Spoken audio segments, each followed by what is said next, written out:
Today is the 28th day of the counting of the Omer. And what is so exciting about counting down the days of the Omer? How many shopping days are left until Shavuot? I'm not going to tell you the answer. I'm going to let you look it up and do the math. However, what is the importance of this period of counting, and what is the nature of experience during this time? Well, there are experiences that the tradition suggests that we do have. Various times of the Jewish year, we're asked to focus on different aspects of the spiritual life. I generally find, though, that circumstances conspire to make those things come up at those specific times of year, which I think is what was behind those holidays taking on the meanings that they did thousands of years ago. And so I find that the period of the counting of the Omer has a special quality of tentativeness to it, of life being not so steady, not so positive as at other times of the year. And my experience during the count of the Omer is very much a matter of the teaching that says that you must go down in order to go up. In other words, Yirida letzorech aliyah, a beautiful spiritual teaching that is basically saying that progress doesn't occur in a straight line, and that there are tough times in life that one has to get through in order to learn and grow and be able to experience the good times with greater consciousness and greater fullness.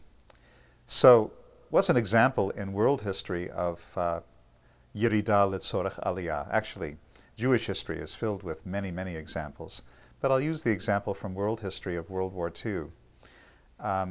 We look back now and say, well, the Allies won, and Germany and Japan were defeated, and the world went on to become a better place than it would have been.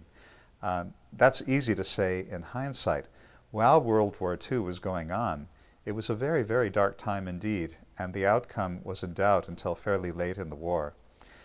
Particularly in the early years of the war, it was an unbroken string of victories for Germany and Japan. And just as the English were reeling and the French defeated, the United States was experiencing its travails at the hands of the Japanese, the bombing of Pearl Harbor just being the beginning of a series of defeats. And so no one really knew what the future was going to hold at that time.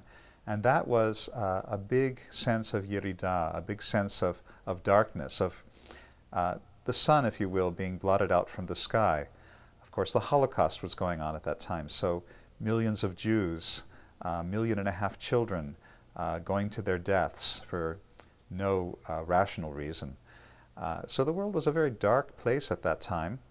Eventually, the clouds cleared from the sun, and there was a good end to it. Now, history has gone on. There have been other dark times since then, but I don't think a time as dark as that, certainly not in the last 100 years, maybe even longer than that. It was a very, very bleak time. Sometimes I'm glad that I missed that period in life. I was born in 1953, but then I think back, and that was only 8 years after the end of World War II, and yet I had no sense of the darkness that had been so recently. So there are times in life when the sun seems to be hidden by clouds. I like this analogy because the real truth of the matter is that no matter how cloudy it is, no matter how dark it may seem to be at any particular time, the sun remains a constant shining reality, and the clouds inevitably are only temporary.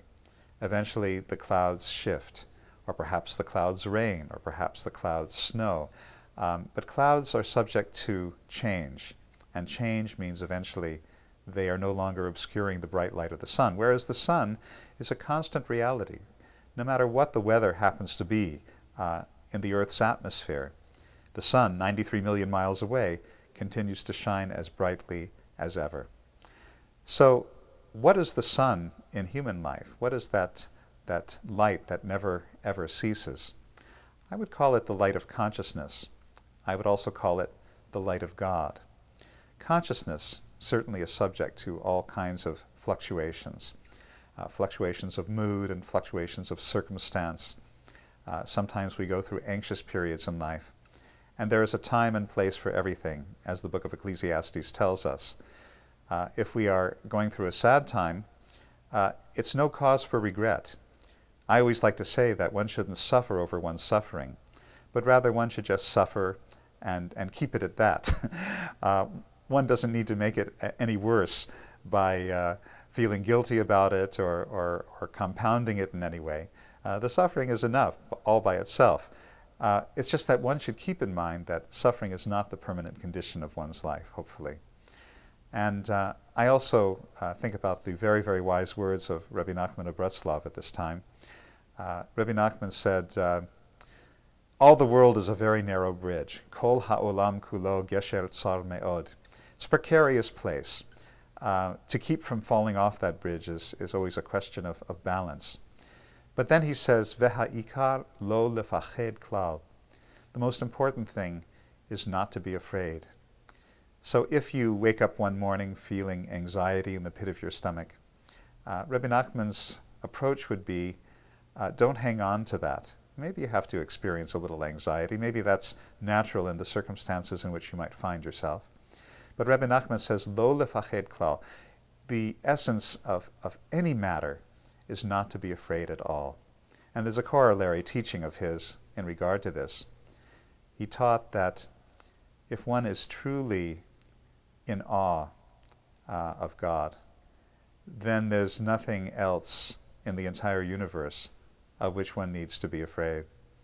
That's an awfully big challenge, because there seems like there's much to fear in this world, and yet if one is connected to that greater awe, or that greater fear, as it's sometimes translated, the fear of heaven, and that really motivates your life and your thought and your perception, then there's nothing in this world that can overcome you.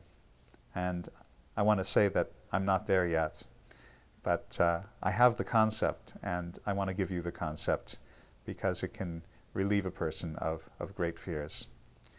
And so here's wishing everyone as joyful as possible a period of Sfirah, the counting of the Omer. I look forward to celebrating Shavuot with you in the very near future. And until then, be well, be blessed.